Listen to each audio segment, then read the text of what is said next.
कांग्रेस जनता party के साथ साथ युवाओं का चल रहा, छात्रों का चल रहे आंदोलन पे बातचीत करने के लिए हमारे साथ कांग्रेस के पूर्व प्रदेश अध्यक्ष नाना पटोले जी हैं। नाना, जिस तरीके से महबूबा मुफ्ती ने एक बयान दिया है कि पूरा देश कश्मीर हो गया है, युवाओं पे लाठीचार्ज हो रहा है, उसमें गलत क्या बोला है? जिस तरह से देश की वो जो तानाशाह सरकार है, ये तानाशाही करते करते ही देश में सत्ता कर रही है, ये तो स्पष्ट हो गया है।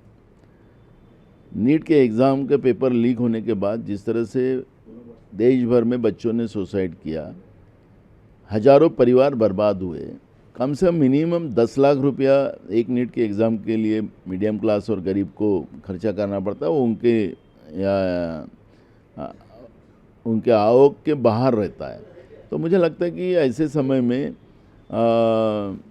ये आवाज़ उठी और उसकी आग जो है आज जंतर मंतर के मैदान के माध्यम से सरकार के ऊपर जा रही है। और ऐसे समय में सरकार जो तानाशाह वृत्ति रखकर उनको मार रही है, तो उसका सब जगह कंटेम्प्ट हो रहा है। एक किसी बीच एक बयान आया है आरएसएस प्रमुख मोहन भागवत का कि नई पीढ़ी से संवाद की ज़रूरत है, डिक्टेशन की नहीं, डिस्कशन की ज़रूरत है। ये मोहन जी, आपका स्टेटमेंट बहुत लेट हो गया। इस स्टेटमेंट देरी से आपका आया। आप चंदा चोरी में ही लटके रहे।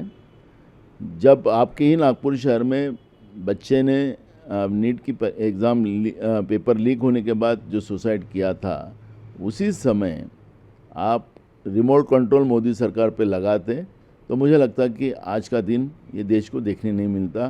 कई बच्चियाँ जहाँ पर जिस तरह से बच्चियों के कपड़े फाड़कर उनको बर्बरता से मारा गया, जिस तरह से गंदी हरकतें वहाँ पे की गई, बच्चों को मारा गया, आंसू गैस के गोले छोड़े गए, छर्रे मारे गए, जिससे कई बच्चे घायल हुए, एक बच्ची की मौत हो गई, इस तरह की बात सामने आ रही है।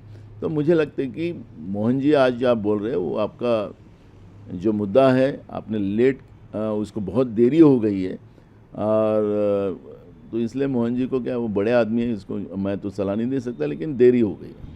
उन्होंने तो इसी वक्तव्य के साथ एक बात और जोड़ी है कि युवा वर्ग प्रश्न पूछता, उनको तर्क बताना पड़ता है।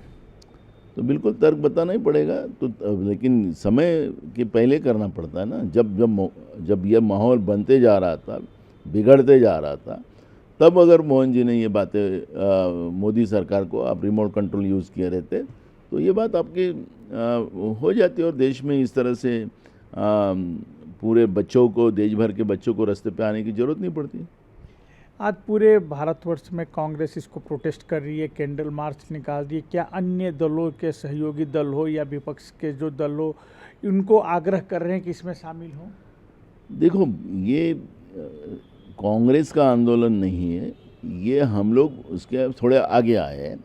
जिस तरह से हमारे नेता राहुल जी ने कहा कि हमारे देश का भविष्य, हमारे देश के बच्चे रोड पे बैठे हुए हैं, रास्ते पे बैठे, तो हम भी इनके साथ में रास्ते पे आएंगे।